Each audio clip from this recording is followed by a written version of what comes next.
العالمين والصلاة والسلام على سيدنا ونبينا وحبيبنا وقرة أعيننا محمد وعلى آله وأصحابه أجمعين. سبحانك لا علم لنا إلا ما علمتنا إنك أنت العليم الحكيم، ولا حول ولا قوة إلا بالله العلي العظيم. فقد نوينا تعلم وتعليم وتذكر وتذكير والنفع والانتفاع والإفادة والاستفادة والحث على التمسك بكتاب الله وسنة نبيه والدعاء إلى الهدى والدلالة على الخير وكل ما نواه مشايخنا وقضاء حوائجنا وتفريج على المسلمين بخير اللطف والعافية وجميع نيات مشايخنا أجمعين. Alhamdulillah, in our classes on Matan Al-Ajurrumiyya, we have reached in lesson 12, which is where we're going to start in onto the Mansub nouns, the nouns that have the inflection of being Mansub. And it's really important to revise how Mansub, how the state of Mansub shows up in different types of words.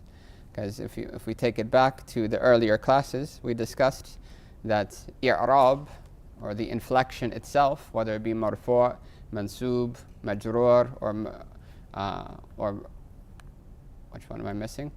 Marfu', mansub, majroor, or majzoom, they show up differently according to the type of word that it applies to. So a singular word may be obvious, zaydan, zaydun, zaydin, whereas another word may not be by vowel, but rather by letter. So muslimun and muslimin. Right, so this is a good opportunity to go back and revise how mansub applies to different types of nouns. Today, mainly, we're going to be talking about which types of words take the inflection of being mansub.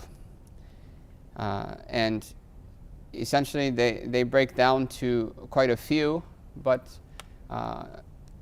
we'll be doing half of them today. So in total, there's 15 of them, half of which we'll be doing today, and the other half we'll be doing in the next class, insha'Allah ta'ala. Right, so the author, alayhi rahmatullahi ta'ala, he says that the mansubats are 15, that there are 15 mansub nouns, and he lists them, and we've put them in chart form to make it easier. You have the first, which is maf'ul bihi, then which is the general object, and we'll be discussing each one, but just to try to go through the list with some perspective on them beforehand. Then the maf'ul mutlaq, which is translated as the absolute object, and that has three purposes, which we'll discuss. And then we have the adverbs. Now, adverbs in Arabic are not the same as adverbs in English. Right? Adverbs in English would simply, they're more similar to number 5 here, the circumstantial adverb, the hal, which tells the state of the person when doing the action. So, I walked quickly. Right? So, quickly there is defining the state that I was in when I walked. So that is more like number 5, whereas the adverbs of time and place, right, are slightly different.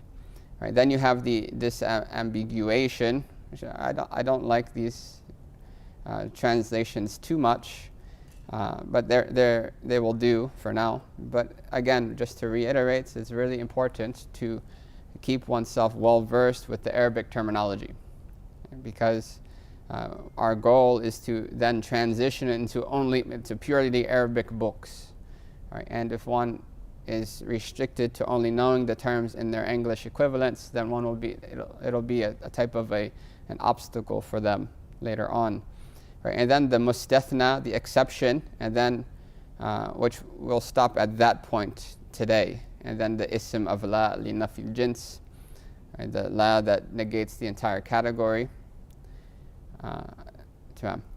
Now, if you noticed, just to shed some light on it, if you noticed that number 10, number 11, they are also considered maf'ul. Right? And in reality, one could say that there are 5 types of maf'ul. So some books you'll see that they don't say that there's 15 types of mansub nouns. Right? Rather, they'll have a much smaller amounts, and they will consider maf'ul as one with 5 different subtypes. Whereas in this book, he kind of expands a bit, and he says that he takes each individual subtype of a maf'ul, of the object, and he makes it into its own specific type. Right. So and this is the same kind of thing that you can apply to many different texts. If you see one text says that there are this many sunnahs in wudu, and another text says there's a different amount of sunnahs in wudu, generally it comes down to how do you break it down. Right? There's no contradiction really if you look at it in detail. So we'll be talking about the two most important maf'uls today, and then we'll start on to the adverbs and then the hal, and I think that should be more than enough for one class. So the first is al-maf'ul bihi. Now the word maf'ul, right? It comes from the word fa'ala. So fa'ala means he did. Right? Right? That's why the word fa'il means the doer. Right? So it's the noun version of fa'ala, where you take out the tense, right? Essentially. Maf'ul is seen to be like the noun version of fu'ila. Fu'ila means it was done. Right? And maf'ul means the thing that was done. Right? It takes out the tense. Right? So that's why you have the ism maf'ul, right? The noun, the nominal object. The nominal object is the noun version, right, of the reflexive noun. Right? Right. So again, like for instance, we said shakara means he is grateful. Shakir is the grateful person. That's ism fa'il. Shukira means gratitude was shown. Mashkur is the thing upon which gratitude was shown. Right. So you can say that maf'ul means it was done. Bihi, to it. Maf'ul bihi, right, in itself has the definition of itself in it. Right. So maf'ul bihi, it was done to it. So if we look at the technical definition, he says هو الاسم المنصوب الذي يقع عليه الفعل. It is a noun which is mansub. Right. It is a mansub noun upon which the action occurs. Right. So we have an action. When you have a verb, you have an action. Right. And you have a doer of that action. But then the object on which that action occurred is called the maf'ul. Right. So if I said I wrote, right, a sentence.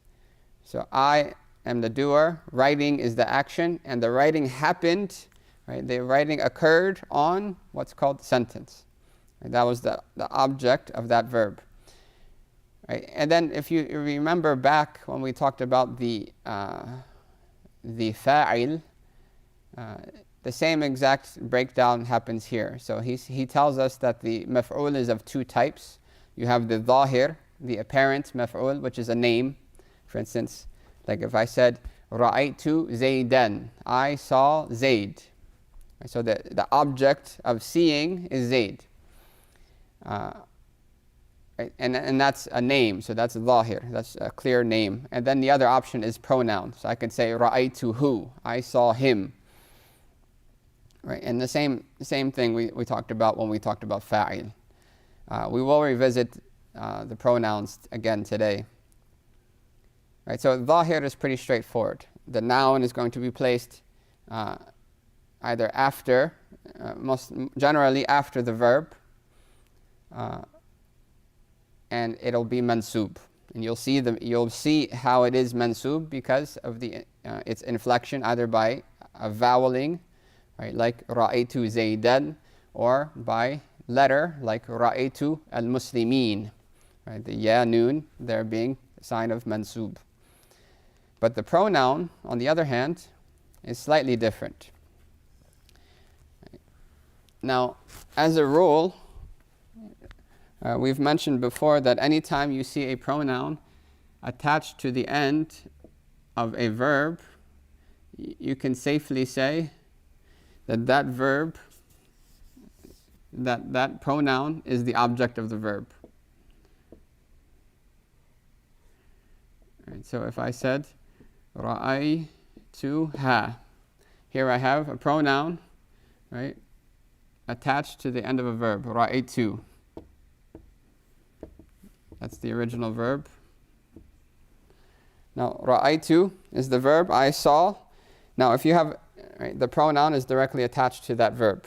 Right, so this pronoun, right, is the maf'ul. Right, it's essentially like ra'aytu hiya. Right, ra'aytu hiya, but it has to be an attached pronoun, and we'll talk about that in a second. Right, the attached version of hiya is ha. Ra'aytu ha. So ra'aytu is your verb. Right, the ana, which is signified by the tu, is the doer, and then the pronoun is your maf'ul. So here you see a type of a maf'ul bihi, right, which is the object, but it's a pronoun. It's not a noun, as opposed to ra'aytu, right, Aishata. Right, here now it's the same exact breakdown. Right, fi'al, ana is the fa'il, and then Aisha is the maf'ul, but it's a name. So those are the two types. Either it shows up as an actual name, which is the zahir, it's apparent, right, or you can call it ism zahir. Right. So that's one type of maf'ul bihi, and the other one would be a pronoun, as we showed there. Now, regarding the pronouns, pronouns in general, there are two types of pronouns. There is the attached pronouns, and then there's the unattached pronouns. Now, we already mentioned that if the pronoun is attached to the end of a verb, right, then that pronoun is definitely, without any doubts, the maf'ul of the sentence, right, the maf'ul of that verb. However, as opposed to the fa'il, right, because we mentioned that the fa'il has to either be inside, right, or after the verb. Right, so if it's inside, then that will be huwa. Fa'ala means he did, or it could be after, which would be Zayd did, and you would not use the huwa at that point. Right, so the doer can be inside or after the verb, whereas the maf'ul can sometimes be brought before the verb itself. Right, we see this in the Qur'an very often. Allah subhanahu wa ta'ala says, wal arda والسماء والأرض وضعها للأنام. والأرض وضعها للأنام.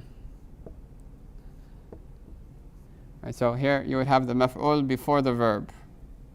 Right, that's why it's mansub. Right, and then you'll generally have a pronoun that refers back to it as well.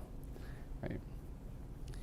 You see this like in many different verses, but we don't want to focus on this too much. I just want to show it so that it's not something new later on. Allah says, وَالْقَمَرَ قَدَّرْنَاهَا. وَالْقَمَرَ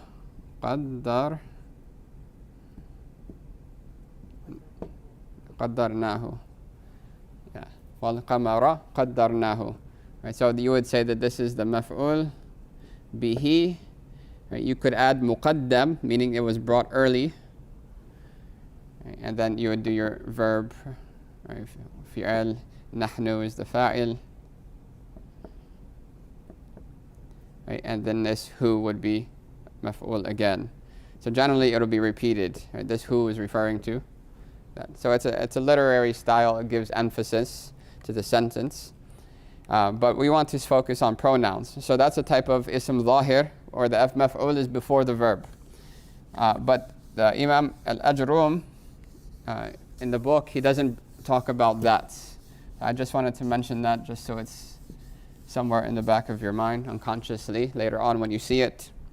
But as for pronouns, there is such thing as a pronoun that comes before the verb. Right? However, it shows up differently than your normal set of pronouns, right? So it's not going to be your normal huwa, huma, hum, hiya, huma, hunna type thing, right? These are the normal pronouns. Right? So these are the normal unattached pronouns, as we will see in a moment. Right? You can see on the charts. It'll come, right? So your unattached pronouns you're normally going to either be your mubtada, so huwa, Zaydun.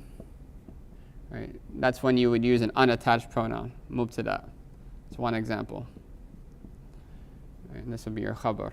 Right? قُلْ هُوَ اللَّهُ. Okay. Another example would be for emphasis. Like if I said, قُلْتُمْ. Right.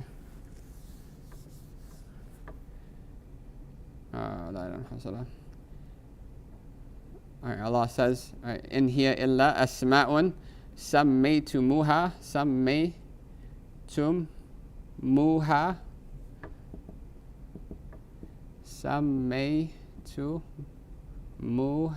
Who can tell me what form sammaytum is? Right, and this is a little bit confusing because it was originally sammaytum ha, but it's a bit difficult to say that, so it becomes sammaytumuha. Right, they add a wow just for easiness. Sammaytum ha, right? Antum wa aba'ukum.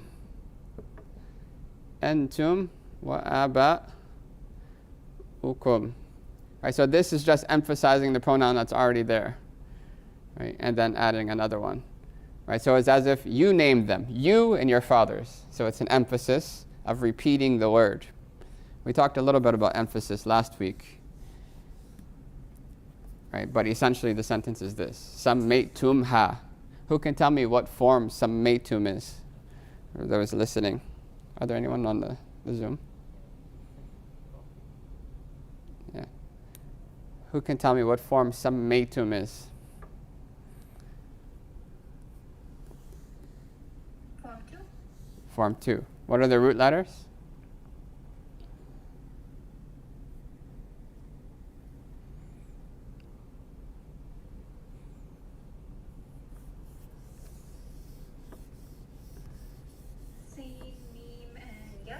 Correct. Sin, mim, and ya. Now, sammaytum, right, which is form 2, tasmiyah, means to name something.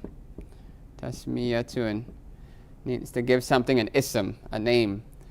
Right. So, in the Qur'an, it's sammaytumuha, so it's easier to read. Sammaytumuha, which is essentially sammaytum, antum. Right? You all named ha, them. Right, and then antum again, which is an unattached pronoun, is an emphasis of that original antum that's inside. Right, so those are usually where you would see an unattached pronoun, right, either as a mubtada or an emphasis. But there is one other situation, which is there is a way that you can make a pronoun a maf'ul, and it comes before the verb. We gave examples of an ism zahir coming before the verb, but you can do it with pronoun. However, you can only do it if you use the prefix of iya. Right, so huwa becomes iyahu.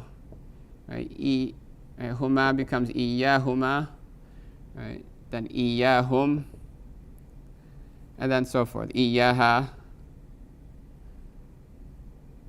Right, iyahuma. I'm not going to write all of them. And then iyahunna. Right, so how would this show up? For instance, anta becomes iyaka. Right? Instead of saying, you could say na'buduka. What does na'buduka mean? Na'buduka. Brother Shamim, what does na'buduka mean?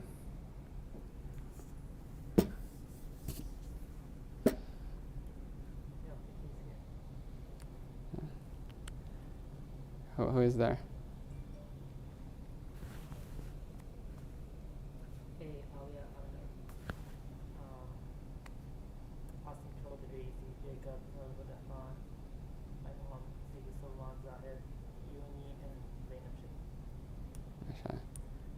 Okay, who can tell me what na'buduka means? Na'buduka. We worship you. Correct. Right, so it's a verb, it's a mudari', so it's a present tense verb. Nahnu is the doer. And then the ka is maf'ul.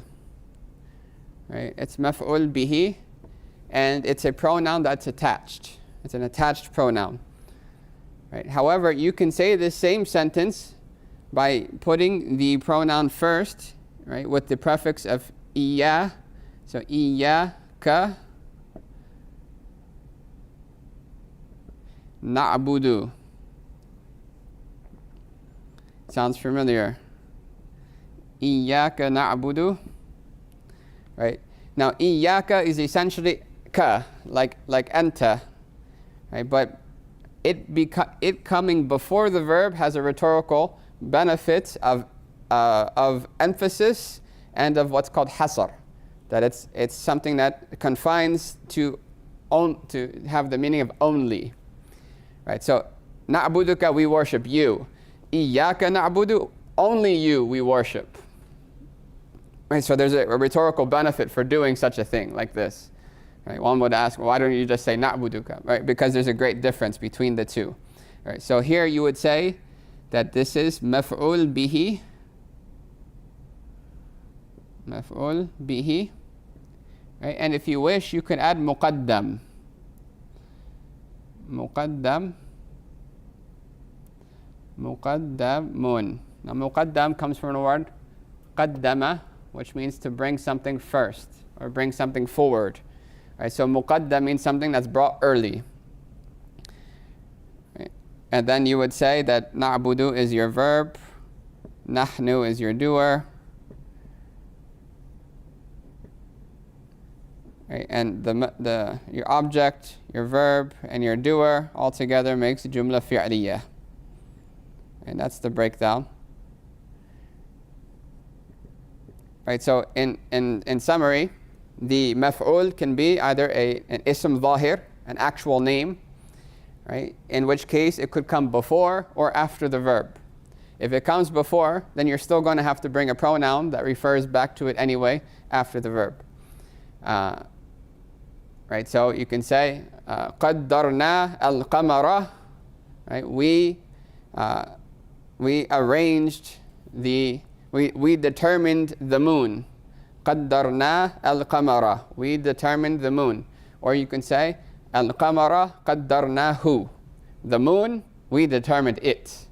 Right, so there's emphasis in doing so.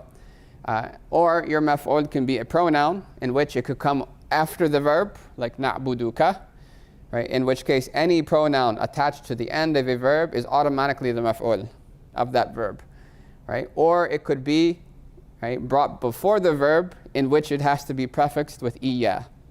Right? Either iyahu, iyahuma, iyahum, iyaha, iyahuma, iyahunna, iyaka, iyakuma, iyakum, iyaki, iyakuma, iyakunna, iyaya, right? Iyana. Right? Iyaya is in the Qur'an. Wa iyaya fa'budun. And only me worship. So those are unattached pronouns. As far as attached pronouns, right, there's a lot. Right? So we see the ism of inna, and these are important, so we'll write it out. And we've mentioned these before as in the form of a golden rule, as we called it.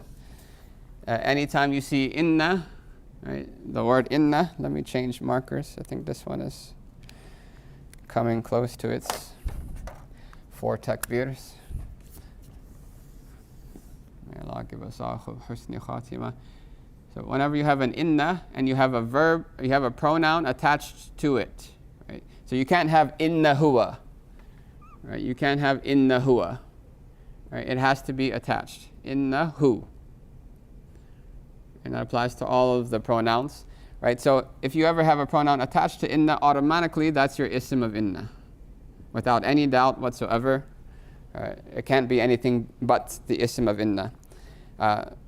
So it can be the ism of inna, an attached pronoun. It can be an object, right? As we mentioned, right? Ra'aytuka. Ra'aytuka. Here you have a pronoun attached, and that's the maf'ul. It can't be anything but the maf'ul if it's attached to the end of a verb. Then you could have, what is this? Yeah, mudaf ilayhi.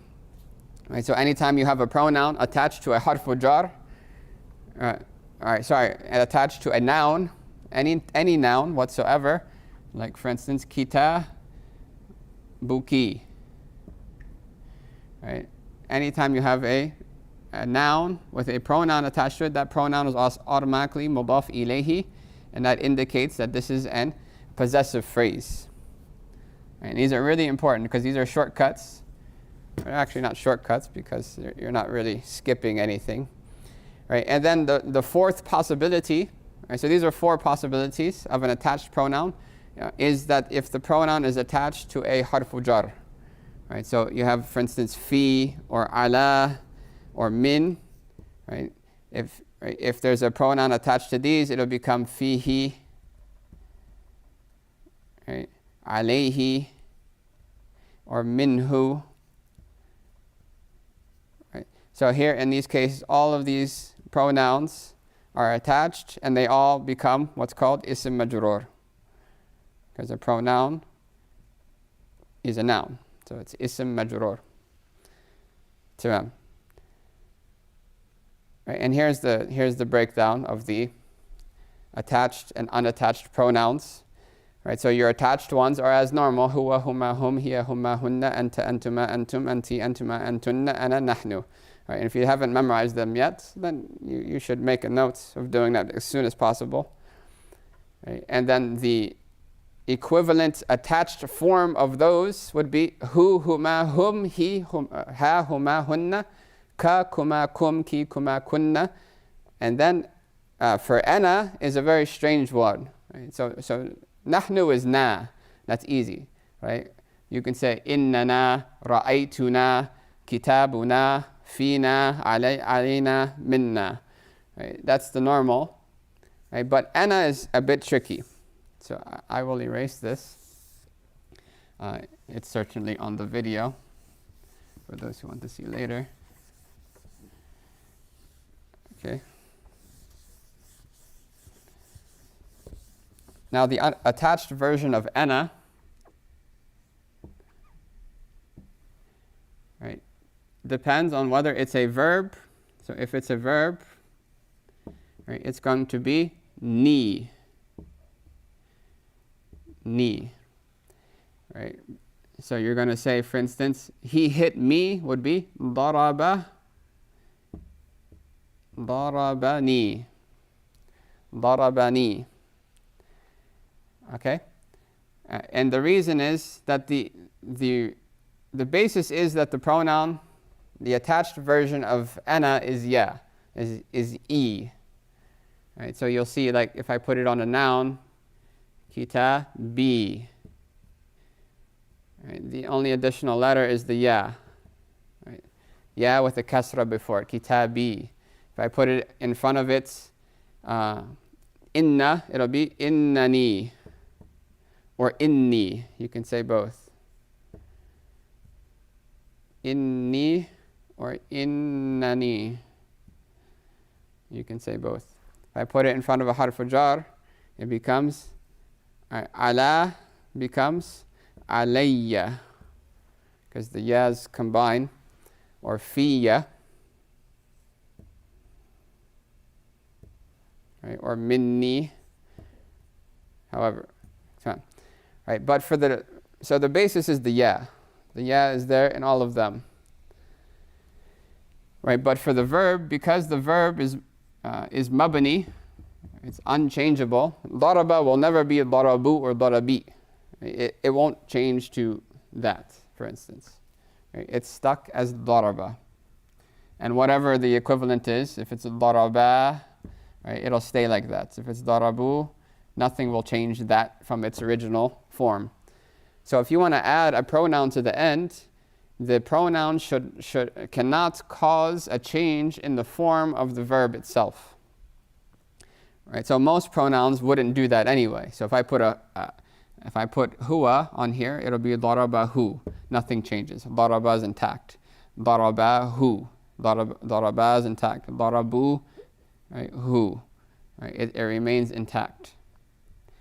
However, if I put a ya on the end, right, then what happens is daraba becomes darabi. Now that's a problem, right? And we can't have that. So what happens is this noon is added. And this noon is called the noon al-wiqaya, the noon of protection. What it does is it protects the original form of the verb from being augmented by the addition of the pronoun I. Right? So it becomes daraba ni. So the daraba is intact. Daraba is intact, and then you have your pronoun. So the noon is seen as a separator between the verb and the ya, which is the original pronoun. Right? So, but if it's attached to a noun, then it's just the ya. Right? It's just the ya. Right? So kitabi, abdi. Right? Then it doesn't have any consequence of changing the verb because the noun is not mabni. However, it will cause a difficulty in you diagnosing or stipulating whether this word is mansub or marfu'. So if I said ra'aytu kitabi,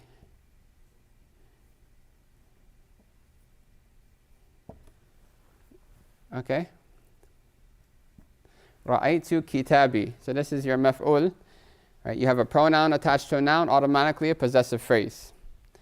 Right? However, because of the ya being added and it becomes kitabi, right? You can't tell that this is mansub or marfu' because there's no place to put a fatha or a dhamma, because the only thing that a ya can come before a ya was the kasra. Right? So that kasra is incidental. It's only there because of the ya. Right? If it wasn't there, it would be kitaban, right? Or al-kitaba. You would see clearly the fatha. Right? So then you would have to just understand the context that this is the maf'ul. The whole phrase is a maf'ul. Right? So kitabi, right, is mudaf ilayh. That becomes the maf'ul bihi. So as far as inna is the only one that has two different possibilities. Right? And that applies to the sisters of inna as well. So you can say inni, and that's in the Qur'an, inni min al-muslimin, or you can say innani ana Allahu la ilaha illa ana. Right? Innani or inni, and they're both valid, and they're both in the Qur'an. Tamam. Right? So the only attached pronoun that is significantly different from its unattached version, right, is ana. Right? Whereas the other ones, they still hold a similarity to its original, right, with the exception of the second person pronouns, anta, antuma, antum, anti, antuma, antunna, right, in which the last part, the ta, becomes a ka. Right? So antuma becomes, right, kuma. It's as if you're dropping off the n part and you're just changing the ta to a ka. Right? In all of them. So anta, ka, antuma, kuma, antum, kum, anti becomes ki, and then so forth. Antunna, kunna. So that's the first type of maf'ul, and that's the straightforward maf'ul. Darabani, he hit me. The hitting happened to me. That's the object. Now the second type of maf'ul is extremely important and almost and very, very common in the Qur'an and in the Hadith and in Arabic in general, which is the maf'ul mutlaq. Maf'ul mutlaq is the absolute object. So maf'ulun mutlaqun. Right, maf'ul mutlaq, it has three possibilities. Right, so the first is that it shows emphasis, and this is the basic form of, right, this is the most common form. It's got a ta'keed. What form is ta'keed? What kind of word is the word ta'keed?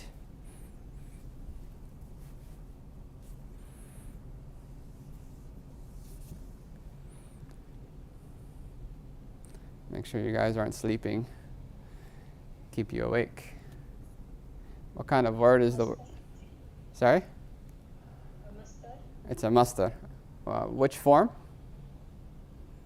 Form 2. Good. It's the masdar or form 2. Right. Right. So you have your, right. It was originally, if I take out the alif lam, it would be easier. Right. The root letters are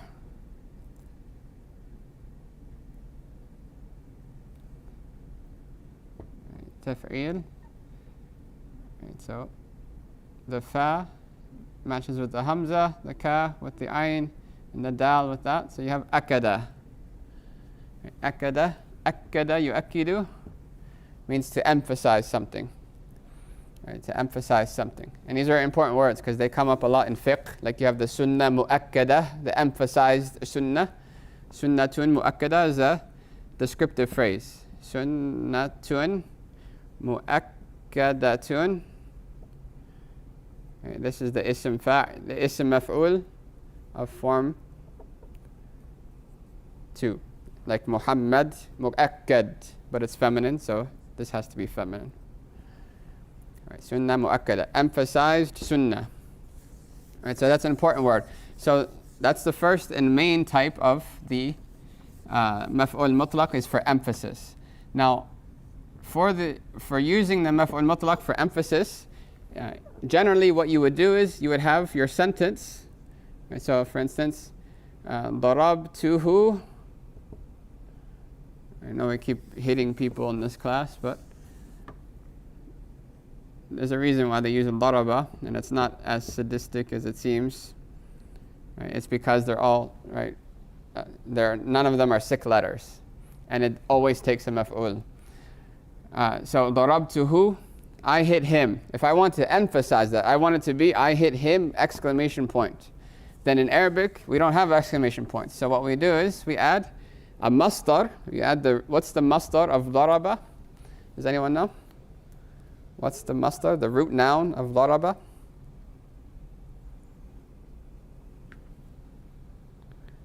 You can check your dictionaries if you need to, quickly.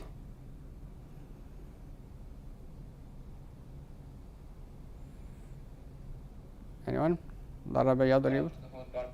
Darban, good. All right, so if I want to add an emphasis to this, I want my exclamation point. I can't use exclamation point because that's just weird. In some modern Arabic books, they actually have question marks and stuff. It's kind of strange, right? But in Arabic, what you would do is you would add the masdar at the end of the verb, and you would make it mansub.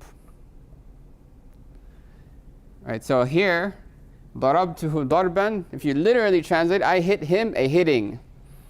Right, but how it's supposed to be translated, I hit him, exclamation point. So there's emphasis here. Now, I just want to make this notice. Darban here, is this the object of the verb? Is my hitting occurring to darban or to someone else in this sentence?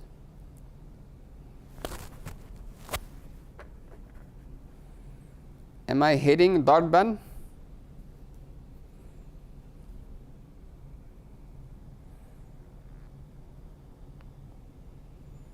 It's not a trick question.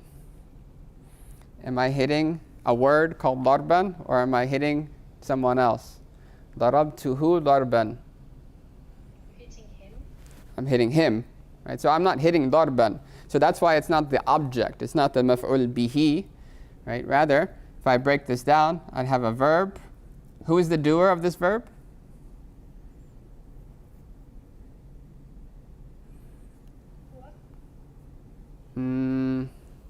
Is it daraba? Daraba would be huwa. Ana, good. Right, so darab. Right, ana is the fa'il. Right, the first who, we have a pronoun attached to a noun. What is that? Sorry, we have a pronoun attached to the end of a verb. What is that? Maf'ul bihi. Good.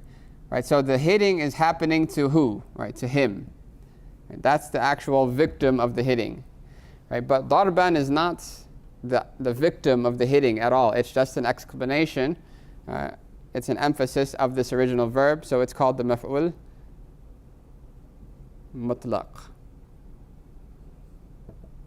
Right? And then what you would do is you have your verb, you have your doer, you have your maf'ul bihi, and you have your maf'ul mutlaq all together makes jumla fi'liyah.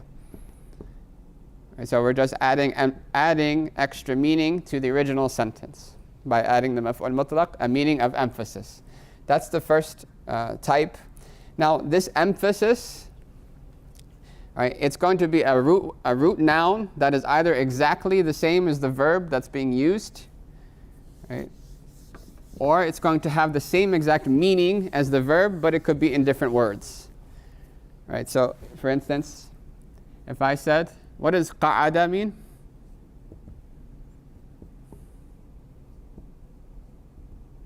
Anyone know what qa'ada means? Check your dictionaries quickly. To intend? That's qasada with a sad. This is qa'ada with a ayn. To sit. To sit. Good. All right. What does jalasa mean? To sit. Exactly. Right. Oops, that's missed. Right. So the normal maf'ul mutlaq would be for me to say qa'ada zaydun qu'udan, because qu'ud is the root noun of qa'ada.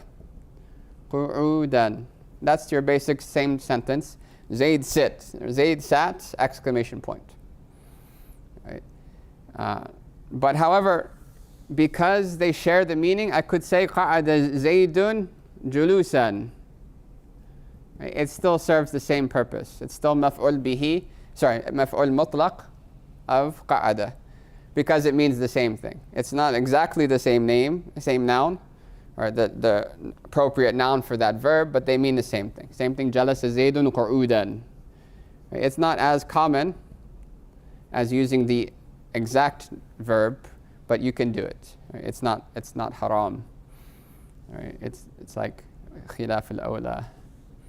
Right? So, and we see many examples of this in the Qur'an. Now, one thing you can do, right? Like for instance, in the Qur'an, there's a lot of verses where Allah says, "Adhabanahu."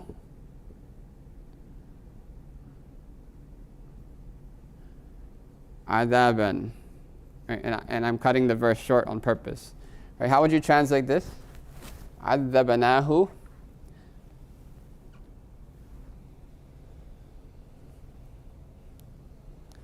How would you translate adhabanahu?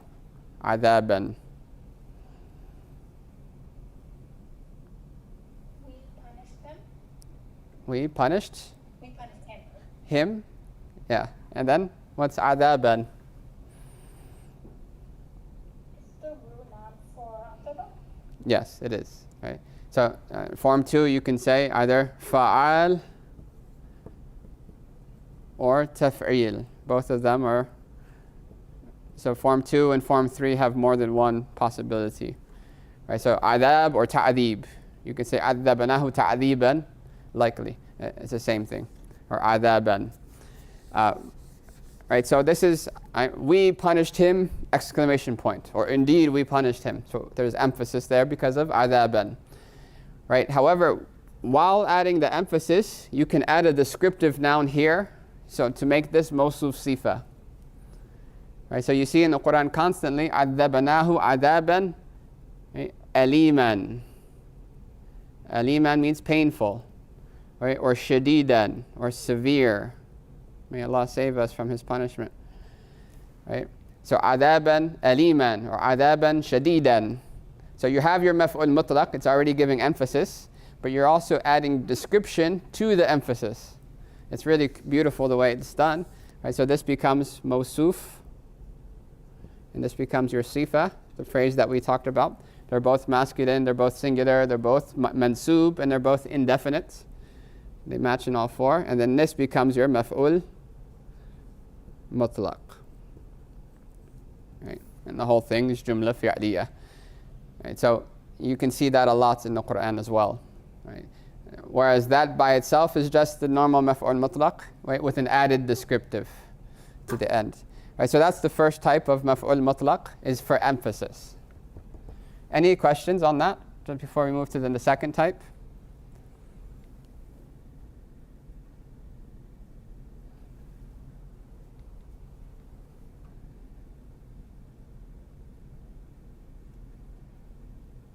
Okay.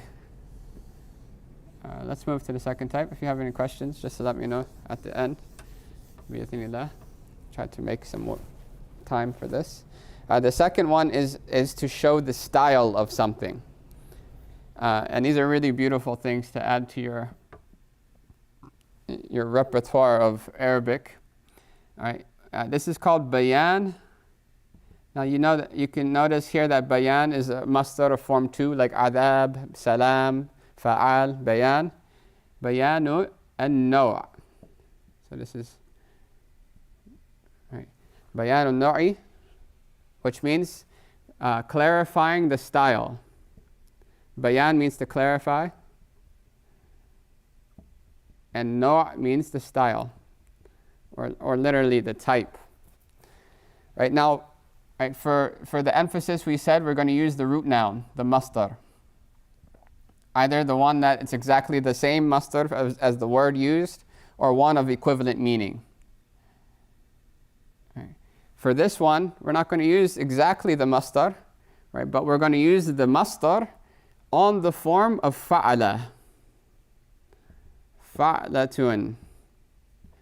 Right, so we're going to take the words of the verb and we're going to apply it to this form, just like we did with fa'ala and yaf'alu and the like. Right? What this does, apologies, it's not fa'ala, it's fi'la with a kasra. What this does, right, it gives the meaning of the word, right, the same root word, but it has the implication of the style of that thing. Right? So once again, what does jalasa mean?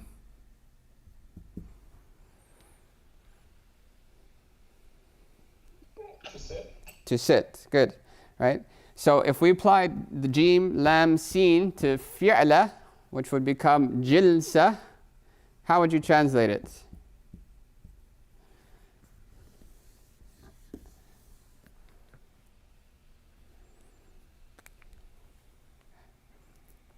Right, so it's the style of something, and what's that something? We're using the words jalasa, the style of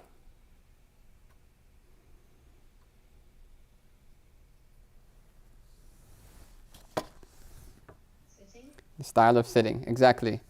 Right, so here what we can do is, we can use it in a sentence, right? Jalasa Zaydun, right? Jilsa. Now this is usually used as a mudaf ilayh, so a possessive phrase, right? Jilsata at-talib. Right, so what we'll do here is this mudaf, and this is mudaf ilayhi, right? And jilsa is it's a maf'ul, so it's always mansub. So jilsata, right? At-talibi. How would you translate this? Right, and this becomes maf'ul mutlaq. How would you translate this? Zayd sat. What does talib mean?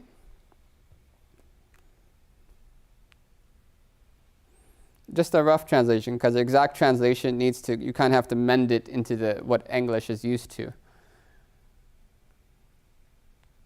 Student. Sorry? Student or seeker. Yeah, student is good. Right. How would you say jilsat at-talib? How would you translate jilsat at-talib?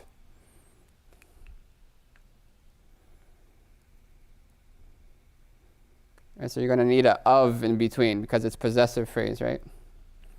Like messenger of Allah.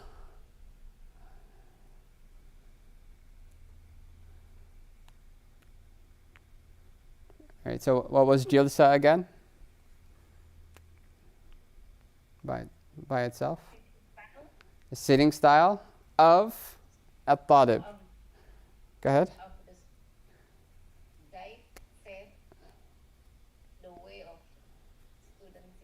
Exactly. Zayd sat the way a student sits, right? Right. So this is showing you, right, it's emphasizing the meaning of the verb in a way that it's showing you the style that it happened. It's a really beautiful word because it's used in a lot of hadith and many people don't realize it, what kind of word it is. Right, so in the end of the prayer, we have the tashahhud, correct? In the end of the prayer you have the tashahhud. The sitting style that you are in when you do the tashahhud is commonly known as Jilsat Jibril.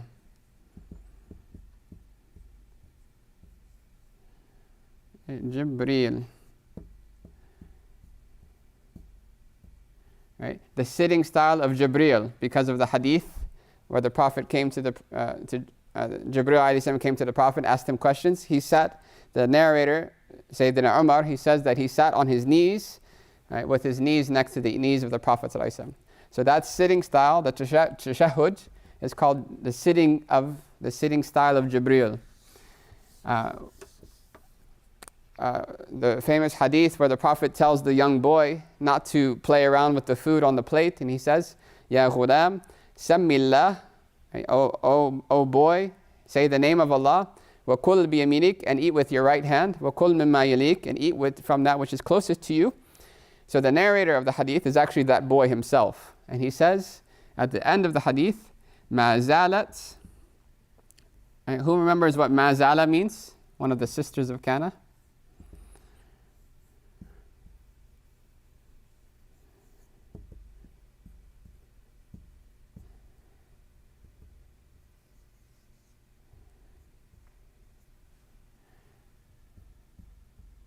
Ma zalat means continue, right? Continuously. Actually, there's a missing word here. Ma zalat tilka. Right, so he says, Ma zalat tilka. Right, so that continued to be ti'mati. Ti'mati ba'du. Right, what does ta'ama mean? Ta'ain mim. What does ta'ama mean? Sorry? Ta'am means food, but ta'ama is the verb. What does it mean? To eat. To eat, exactly. So if we put ta'ama on the fi'la pattern, which shows the style, right, and this person is saying that continued to be my, or the ti'mati, the style of my eating. Ba'du, right, thereon, right, hitherto, if you want to use the old word, right, from then on.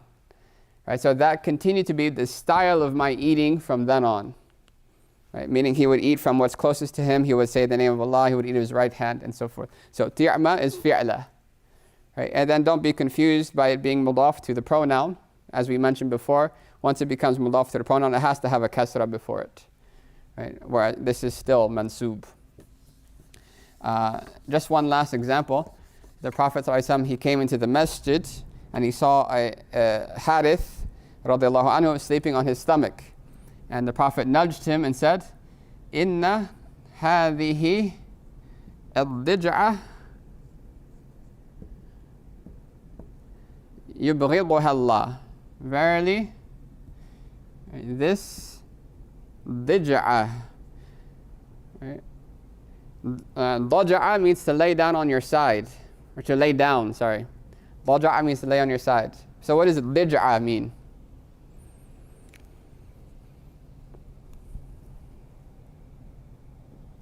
Daja'a means to lay down.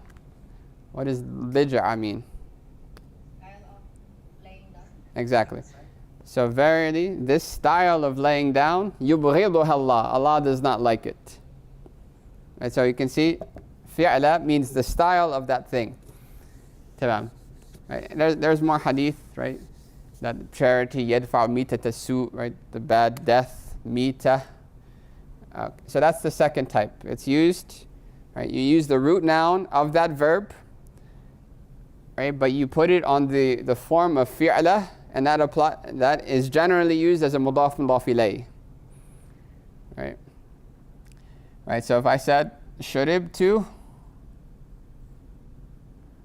al-katsa, I want you guys to do this one. So you can unmute yourselves. Shuribtu al-katsa. Right. Shur شر شرب شربة الحمير.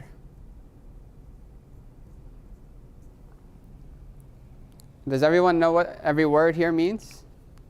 Right. Al-Kats means the cup, right? And Al-Hamir means the donkey. Right. Shariba, what does Shariba mean? Drink. To drink. I drank, good. The drink or the cup, yeah. Shirbat al-Hamir. Style of a donkey drinking. Exactly. Right? I drank the cup like a donkey drinks. Maybe he's really thirsty, he just chugged it. Okay, so that's enough examples for that. So that's the second type. Right, so here you can see mudaf ilay again. Shirba fi'la of shariba. Right. If anything, you guys want me to repeat anything, I can rewrite it as well, just for the sake of space. The third style, the third way that maf'ul mutlaq is used is to show the number of the times. Right, so bayan again means to clarify, and al-adad. Adad is number. Right, clarifying the number of times.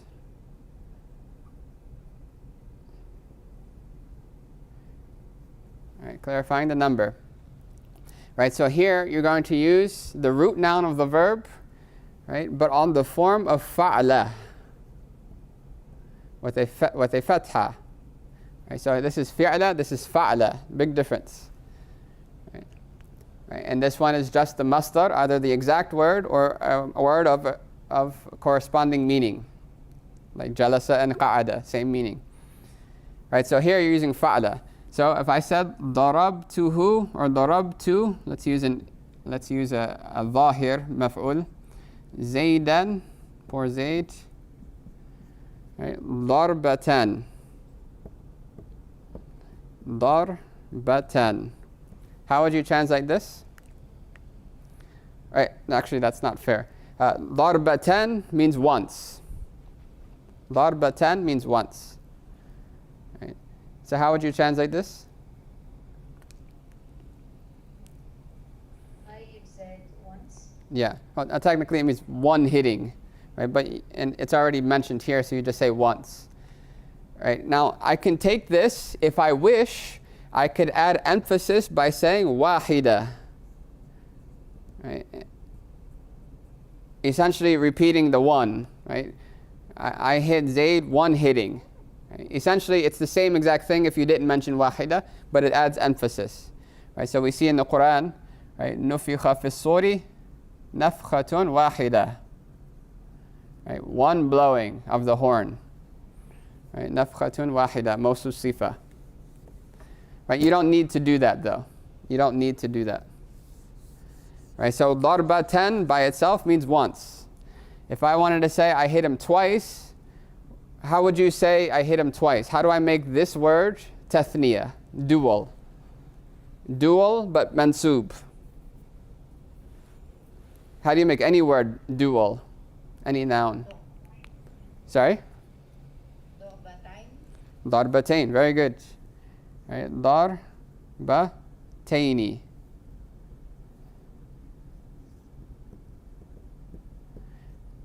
Darbataini. Right, darabtu Zaydan darbataini. I hit Zayd 2 times. Right, so darbatani would be marfu'. Right, and darbataini is the mansub equivalent.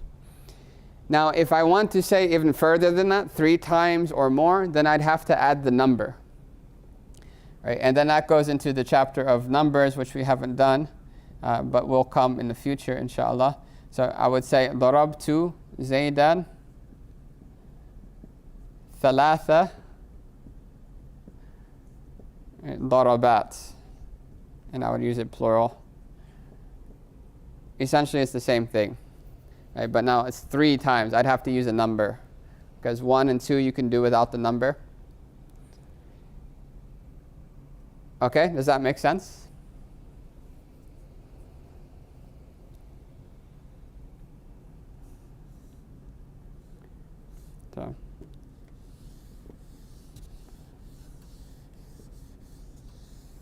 Right, and we see this in the Qur'an as well.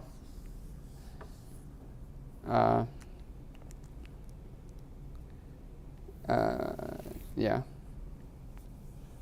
We need to make some pace. So that's the maf'ul mutlaq, either for emphasis, in which you would use the root noun of the verb in play, either the exact word, right, and make it mansub, obviously, right, or a word of equivalent meaning and make that mansub, the root noun. Right. If you're showing the style of the verb that's been occurred, right, you would use the root noun, the original letters of the root noun, but you would apply it to the form of fi'lah, and then it's generally mudaf.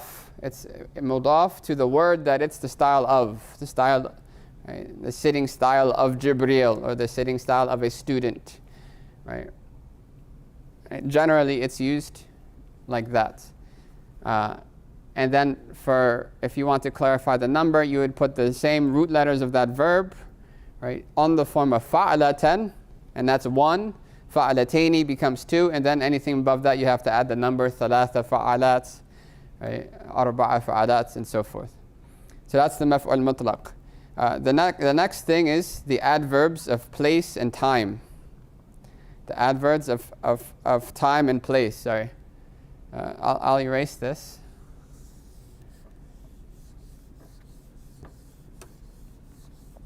So an adverb, what the adverb does, the adverb is confusing, right?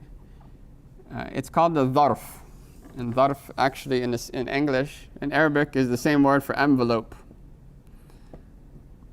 Right? It's the same word for circumstances. Right? So dharf or dhuruf is the plural. Right? Now, if it's used in a jumla ismiya, right? A jumla ismiya, what's a jumla ismiya?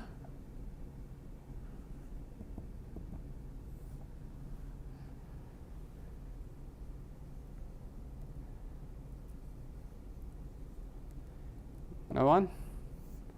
It's lesson 1. It's a nominal sentence. Nominal sentence, right? So if you're using an adverb, which is a word or a set of words that shows a time or a place in and of themselves, right? So an example of an adverb of time is yesterday, right? So if I said, for instance, I saw Zaid yesterday. Right? Is yesterday the object of my seeing? Am I seeing yesterday? No. Right? It's not the maf'ul bihi. I saw Zaid. Zaid is the maf'ul bihi. Yesterday is what's called, right? If it's used for jumla fi'aliyah, right? Ra'aytu Zaidan. Let me know if this is too small. Right? Al-ams. Right? Or ams. You can say without the alif lam sometimes. Right? Al-ams. Right, I saw Zaid yesterday, right? Or you can say el-yom, today. Right? El-yom means today. El-yoma.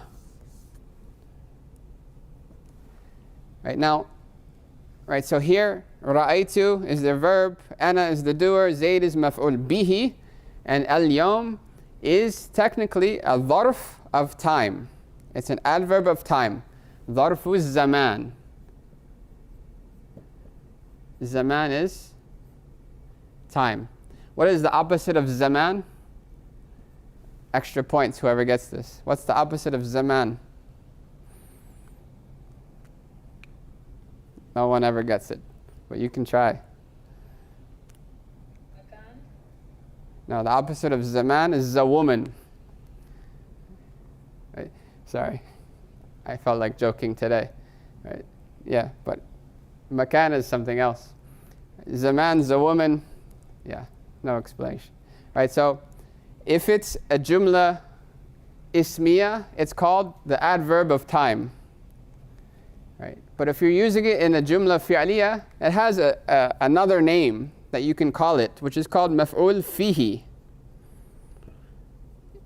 They're synonymous. Maf'ul fihi and dharfu zaman or makan, they're both the same thing. Maf'ul fihi literally means it happened in it. Right? So, I saw Zaid in yesterday. That's essentially what you're saying. In yesterday. Right? I saw Zayd yesterday. So the seeing happened in yesterday. Right? But if you're using it in the jumla ismiya, if I said, for instance, Zaydun qa'imun al-an. Who can translate that? Zaydun qa'imun al-an. Zaid is standing now. Zayd is standing now. Right? So al-an is a type of time. It's a word of time. Right? So here I would say that Zayd is mubtada,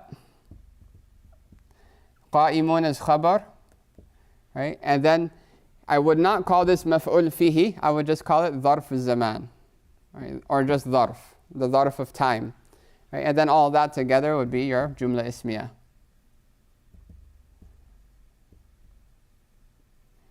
But when it's used in a verbal sentence, it acts as a maf'ul. That's why they call it maf'ul fihi when it's used in a verbal sentence. Essentially, they're exactly the same thing. There's no difference except for terminologically, because this is the time in which the verb happened. Whereas here there is no verb. It's just adding description to the sentence. Right, so that's time. Right. As for place, right, you have a lot of words. Right, and I'll just erase this. I hope this is understood, and I'll just give you some examples. Just make space. Right, so adverbs of time. Right. الظروف, right, zaman. Okay, so time would be, right, al-yawm, today, right, al-layl, which would be tonight, right, al-ams, which would be yesterday, right, ghadan, which is tomorrow, right, so أضرب زيدا غدا. I will hit Zayd tomorrow. غدا is مفعول فيه, right? Dharf of time. For place, right? ظرف المكان would be, for instance, all your famous words. تحت, right? تحت is below or under, right? خلف, which is behind. أمام, which is where you get the word imam, which is in front of.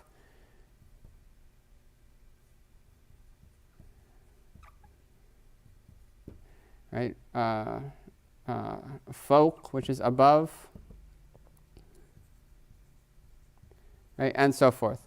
So those are places. Right? Fawq, amama, khalfa, tahta. Right? Generally, these words are used with mudaf, mudaf ilayh. Right, so you would say tahta, right, ash-shajara, beneath the tree. Right, so if I said jalastu tahta ash-shajara, how would you break this down? Jalastu tahta ash-shajarati.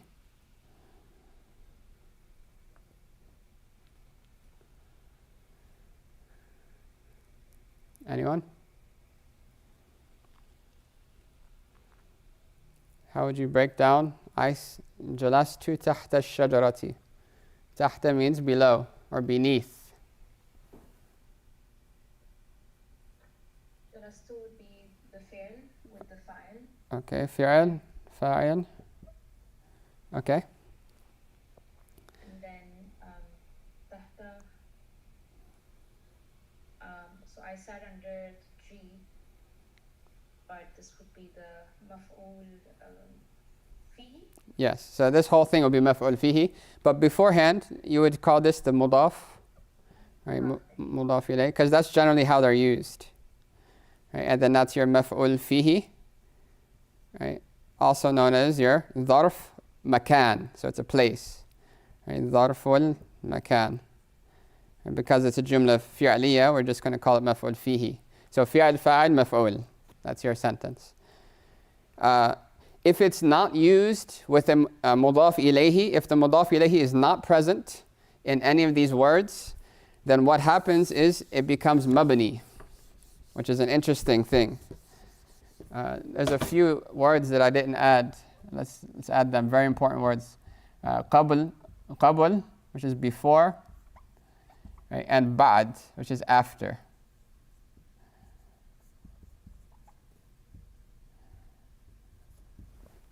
Okay, so if I just said, I sat down before, right? Now generally what's implied there is understood by the context, right? So if you came into the room and I was already sitting, right, or I was already there, right, and I met Zayd, for instance, and then you came in later when Zayd had already left and said, did you see Zayd? I saw him before. Right? Before what? Right? Meaning before you came in, but it's implicit. And the same thing applies to Arabic. If I said ra'aytuhu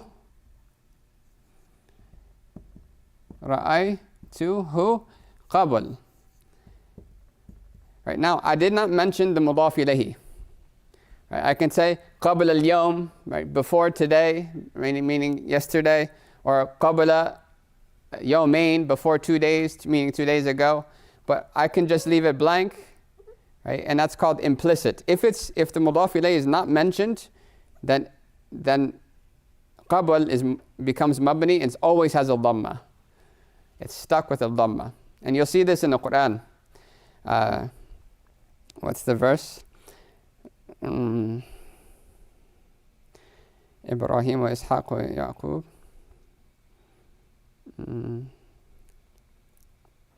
من قبل, right? Ibrahim wa Ishaq wa Yaqub. Okay, what is that? Sorry, Yusuf.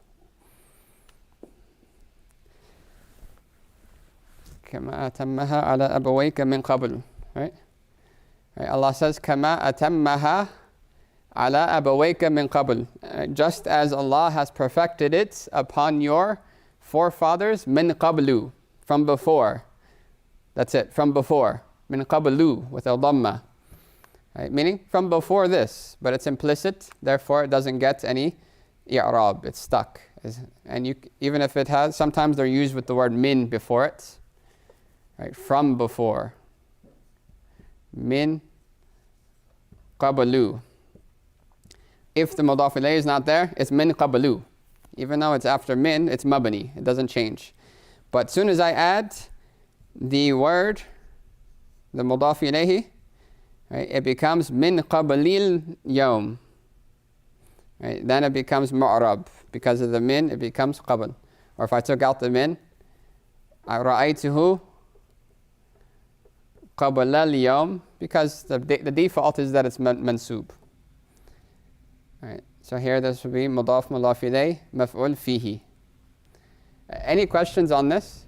Right, so that same rule applies to qabl, ba'd, taht, khalf, amam, fawq. Same thing. If the mudaf ilayhi is not there, it's mabni. Right? Jalastu taht. I sat beneath. Right? I would say jalastu tahtu, because the mudaf ilayhi is not there. But if I say I sat beneath the chair, jalastu tahta al-kursiyyi. Tahta al-kursiyyi. Then it becomes mansub like it's supposed to be. So, any questions on that?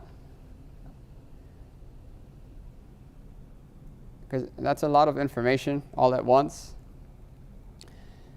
What we'd like to do is to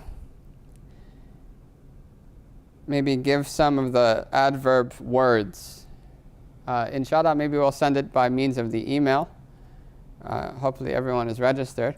But we'll screenshot all of the relevant adverbs, right, so you can memorize their meanings. And there's a good English book that's in PDF form. I believe most of you have it, Tazkir al-Nahw. They have a list of the words and their meanings, so we'll share it with you. Right? But these words, they add a lot of nuanced meanings to your sentences. So you can add time, you can add place. Right. Tamam. There's one more thing we wanted to talk about, but I'm not exactly sure if we can do it in 8 minutes. So if there's any questions, we'll take that and then we'll just save this for next week. If not, I think we'll stop here because it will be a bit squeezed. And we still have the other half of the mansubat anyway, so we can save this for that section. Any questions up to here?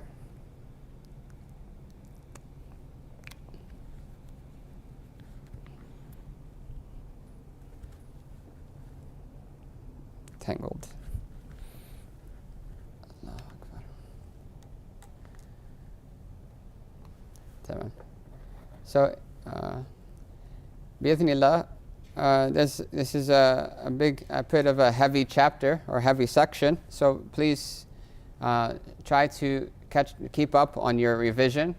And once again, just from personal experience and from experience and a lot of students on their journey, right, aim to memorize the Arabic terms. Aim to memorize the Arabic terms. Know in the back of your head what they mean in English, that's fine. Right, but don't be so reliant on the English terms because they don't always have the exact meaning as they do in English. Sometimes the translations are really reaching, but if you understand it in its Arabic context, then you are free from any need of translation, especially once you go into the other books, the further and deeper books. Inshallah, next week we'll start from the circumstantial adverb, which is the closest in reality to the adverb of English, whereas these are called adverbs, but they have nothing to do with the adverb of English, or not much. Tamam. Right, so the mansubat are probably just as important because the completion of the jumla fi'liya is by means of the mansubat, is by means of the types of maf'ul. We've done the three most important types of maf'ul, if we can include maf'ul fihi. And the other two are not that common. So those are the three most important. So really, if you get those down, you've got a lot. You've obtained a lot. Tamam. So we'll pause there, inshaAllah ta'ala. Wa sallallahu ta'ala ala Sayyidina wa Mawlana Muhammad wa ala alihi wa sahbihi sallam. Alhamdulillahi Rabbil Alameen. Al-Fatiha.